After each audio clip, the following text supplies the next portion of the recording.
Welcome back. Today we're diving into A Day in the Zoo, an account by Gerald Durrell.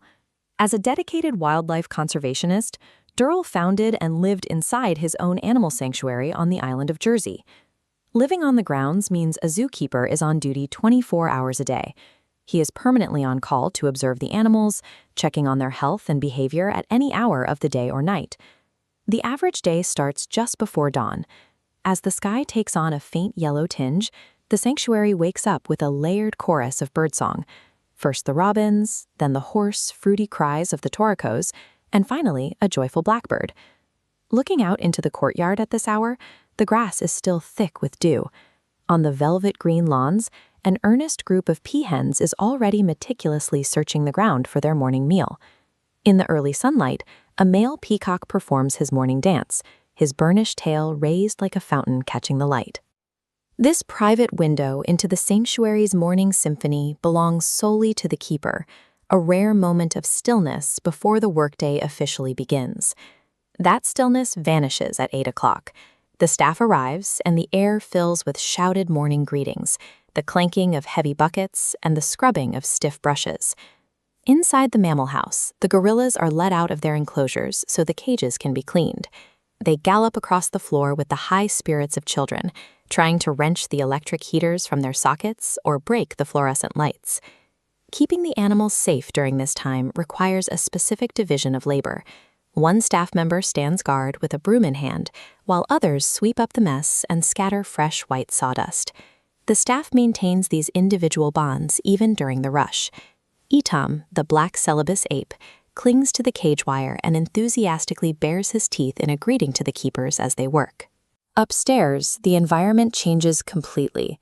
The birdhouse is a wall of sound, a cacophony of parrots and parakeets, punctuated by a gray parrot named Suku, who constantly announces that he is a very fine bird.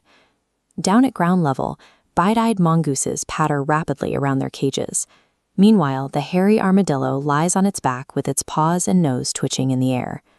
Stepping out of the birdhouse and into the reptile house brings another shift. Here, the air is kept at a steady, heavy 80 degrees.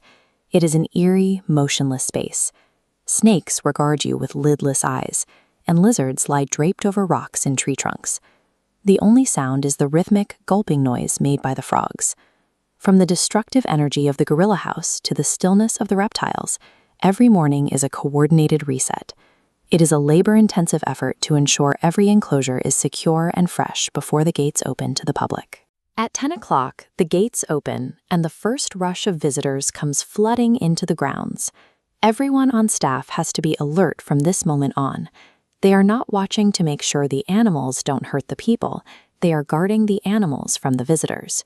Some of the public behavior is remarkably cruel. If an animal is asleep, visitors will throw stones at it or prod it with sticks through the bars just to force it to move. The danger can be extreme. Keepers found visitors trying to hand-lit cigarettes and even razor blades to the chimpanzees, demonstrating an uncivilized behavior that has to be seen to be believed. Only toward evening does the visiting crowd thin out. As the light fades, the robins cease singing and fly off to roost in the mimosa trees. The nocturnal life begins to stir.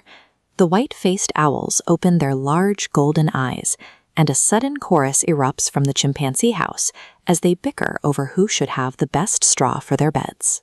Finally, lying in bed, the zookeeper can watch the moonrise behind the trees. The noise of the crowds is gone, replaced only by the distant cough of a lion. Despite the daily disruption brought by the outside world, the eternal, natural rhythm of the sanctuary returns each night, waiting for the next dawn.